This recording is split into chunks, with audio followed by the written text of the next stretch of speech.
Hello अनाय. Hello. Hello मोही. Hello. Hello. बघा एक व्हिडिओ बनवत आहे. सहज एक मला असा बनावा वाटला, कारण की हे गोष्ट खूप वेळा वेस्ट जाते.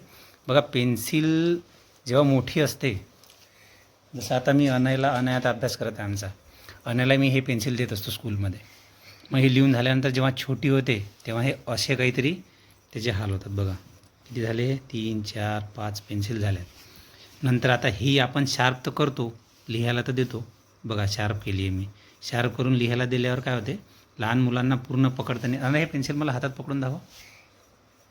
हां लिहायला बघा, हे पकडून याला लिहायला त्रास होते, कारण की ही ही इथपर्यंतच येते फक्त, ही वरती हाताच्या वर नाही आहेत. जसं की ही मोठी पेन्सिल येते बघा. हां हे बघा, ही मोठी पेन्सिल अशी वर आल्यामुळे इथं सपोर्ट मिळतो, त्यामुळे मग मुलांचे बोटं लिहिताना दुखत नाहीत. मग अशा याला आपण काय करायचं, आणि इतकी ही पेन्सिल आपण फेकूनही देऊ शकत नाही, आणि त्याला हात दुखतात तर त्याला आपण लिहायलाही देऊ शकत नाही. मग अशा याला मी एक, म्हणजे माहीत असेल नसेल तुम्हाला माहीत नाही, पण मी एक आयडिया केली. मी एक जुना पेन घेतला. हा जुना पेन आहे. हा जुना पेन याचं समोरून रिफिल काढून याचं समोरचं हे कॅप काढून टाकली, आणि हा इथं थोडासा असा गॅसवरती गरम केला. याचं तोंड थोडंसं मोठं केलं, आणि पकड मग एवढा. हां आणि तोंड मोठं करून हे बघा. आता आता आता ही पेन्सिल आहे, ही पकडायला त्रास होत होती.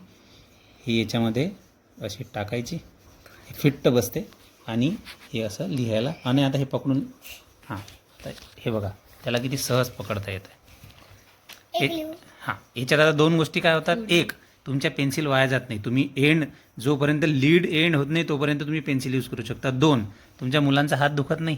आणि तिसरी सगळ्यात महत्त्वाची गोष्ट म्हणजे पेन्सिलसाठी लाकूड वापरलं जाते. लाकडाचा यूज कमी होईल. लाकडाचा यूज कमी झाला तर लाकूड तोड कमी होईल. लाकूड तोड कमी झालं तर वृक्षतोड कमी होईल. रियूज, रिड्यूस अँड रिसायकल जे टर्म असते मुलांना शिकवायची, ती हीच आहे. मुळात त्याचा उद्देश हाच असतो, फक्त ती अंमलात आणायची गरज आहे. Okay, thank you. Bye. Bye. Like, share and subscribe.